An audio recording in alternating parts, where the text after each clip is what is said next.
Hey there, YouTube family. I am back for another video. Dr. K here, and last week we were talking all about teacher burnout, and we're going to continue that series today. Thank you for those who liked that video, commented, made some, shared some of your stories. Thank you for that. So, yes, today we're going to talk about the 5 symptoms to watch out for to see if you are already in the thralls of teacher burnout, but it could be just educator burnout, it could be principal burnout, period. So before I dive into the 5 symptoms that you need to be watching out for, let me reintroduce myself to anyone new. I'm Dr. K. This is my channel, Winning in Education, and I talk how to win in education. Even though we're talking about teacher burnout here today, I want to make sure you're winning in education by taking care of your self-care. So we talk all things winning, whatever that means to you. You could be new to education, old to education, thinking about leaving education. Yeah, we cover that here on this channel. So let's dive in. All right, guys. So last week we talked about the surprising 5 facts about teacher burnout. Some were surprising, maybe 1 or 2 was surprising, maybe the other ones you probably knew about. But now, today, are you suffering from teacher burnout, educator burnout, principal burnout? I just like to call it work burnout. Let's find out. Okay, so this is your checklist. Get out your little paper and pencil and let's figure it out. Are you currently suffering from increased fatigue and an overall lack of energy? So this is persistent, not just your normal, it's Sunday and I don't want to go to work. We all experience that. I am experiencing it right now. This is persistent. That means you are persistently tired, physically and or mentally. You're even tired if you slept the entire weekend, right? You were looking forward to Friday because you know you're going to have a good night sleep on Friday, you were going to get to sleep in Saturday, and you may have slept the entire weekend away and got 8 hours plus, but you're still tired. That's persistent. So that's making it a challenge for you to kind of get through the day.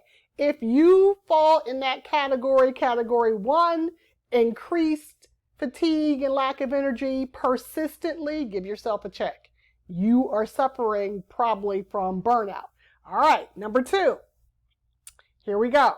Are you suffering from emotional exhaustion? So you're feeling emotionally drained or you're overwhelmed. And here's the caveat for that. Not just your normal, right? But you have an increased irritability about you. Maybe you have mood swings, heightened sensitivity. And maybe you notice these things happening, these mood shifts happening right before work on Monday, right? Or during the week. And then mysteriously, as soon as Friday about 3 o'clock hits, you're feeling fine. That's burnout. That is burnout. So if that is you, if you are emotionally drained, you're irritable, you've noticed that, oh my gosh, I've just been really irritable and snapping at people, biting people's heads off. Yeah, you're probably suffering from burnout.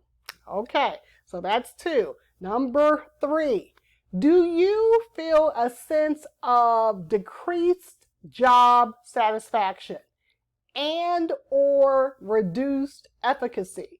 So let's start with the satisfaction. So maybe when you started in education many years ago, maybe you just started last year, you were joyful, you were very positive and upbeat and looking forward to your future career. And now you're finding less and less joy in the education field. You don't have that sense of fulfillment. You feel like, when we're talking about efficacy, that your teaching abilities are declining and maybe you're just really just less effective in the classroom. You are feeling all of this. If that's you, it's probably burnout. I am sure your teaching abilities have not decreased. The more you teach, the better you get. So we know that.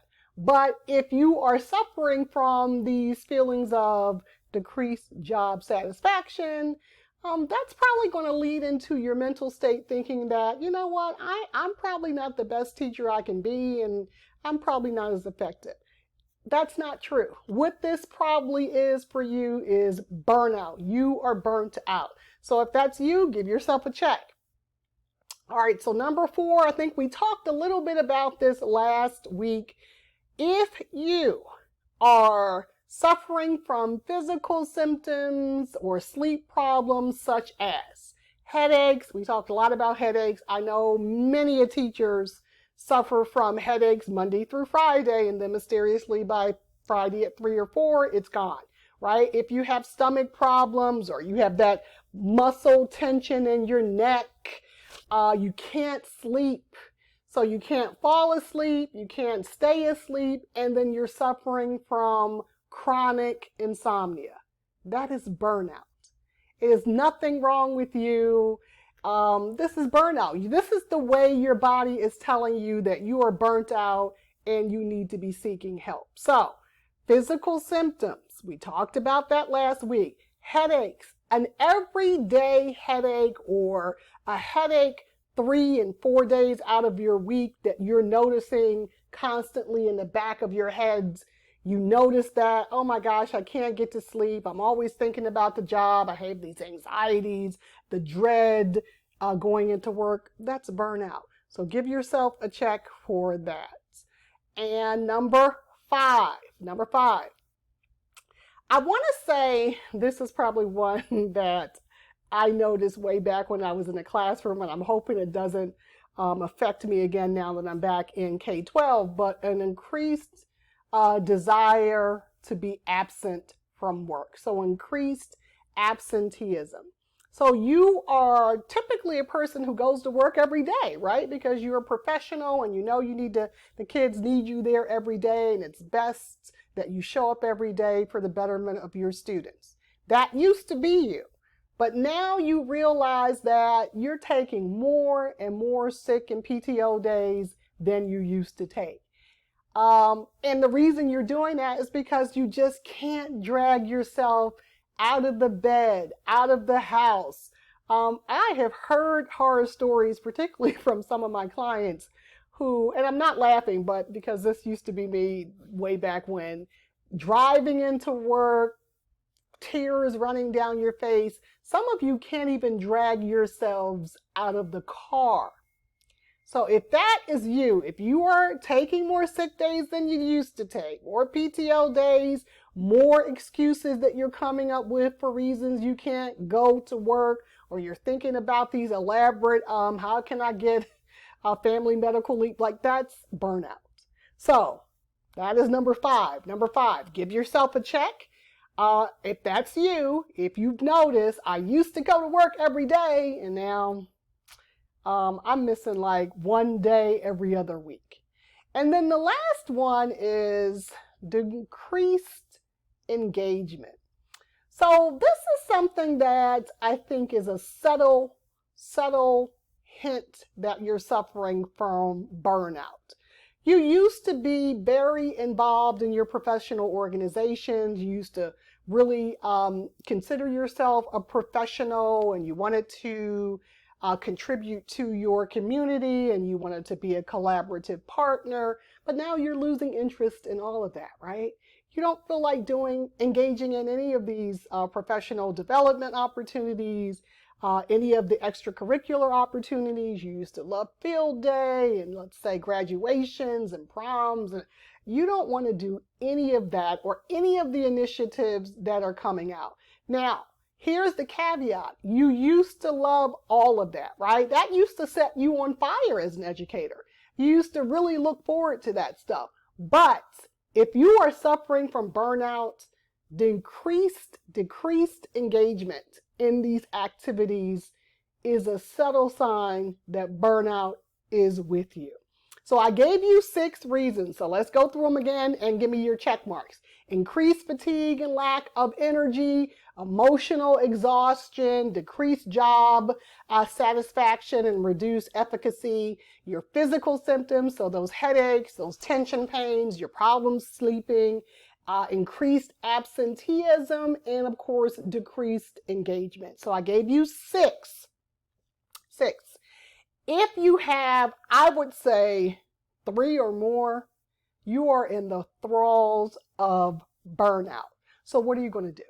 So that's what we're going to talk about next week. So again, I'm trying not to make these videos too long, but I will tell you ignoring burnout is not healthy for your physical health. And we talked about this last week, for your emotional health, for your overall well-being. This is not part of your self-care regimen.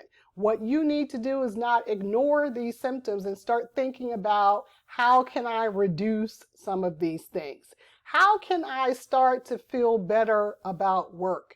I always tell my clients who I'm talking to that, because burnout is a common thread in many of my conversations, and I know it firsthand, so I can relate.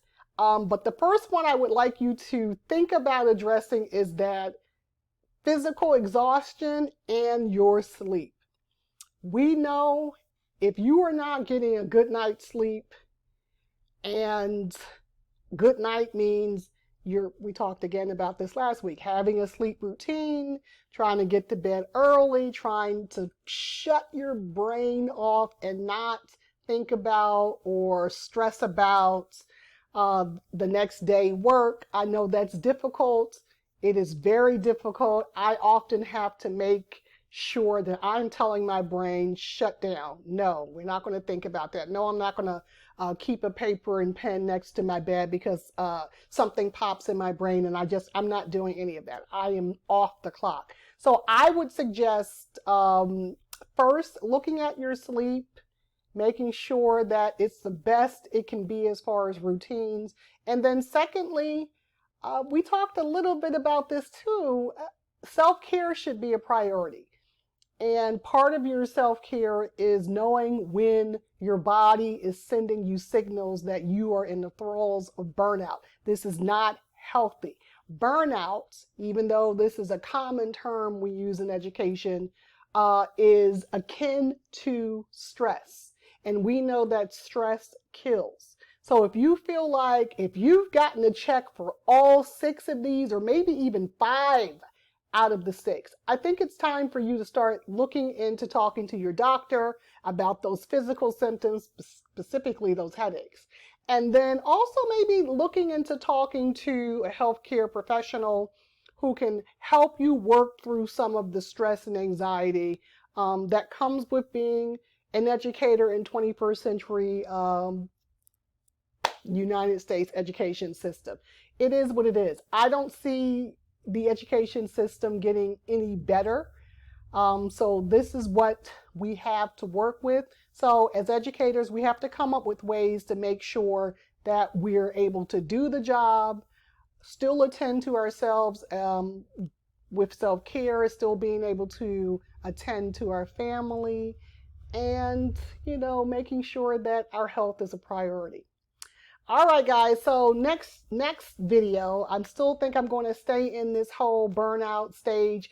And I told you last time, and I've told you in many of these videos, I kind of make these videos for me. Sometimes I have to be reminded, or I have to remind myself that you need to be taking care of yourself, Dr. K. Don't let these jobs bully you into working from sunup to sundown, or guilt trip you into doing all of this work and being so anxiety, stressed out all the time. Don't let these jobs trick you into it. So these videos I make for myself and for you, and for the clients that I'm working with off-site. So that's it for now. Hopefully you did not get all 6 of these symptoms that will tell you if your body is in the thralls of burnout. But if you did, I am charging you to take charge of your health. and let me know how you make out. So don't forget to like this video. Please subscribe to my channel. Share this video with someone at your job that you're like, yeah, I know someone who needs this video. Share that video with them and comment and let me know where you are on this journey. I want to hear comments like, Dr. K, I have one symptom, not six. That would be awesome.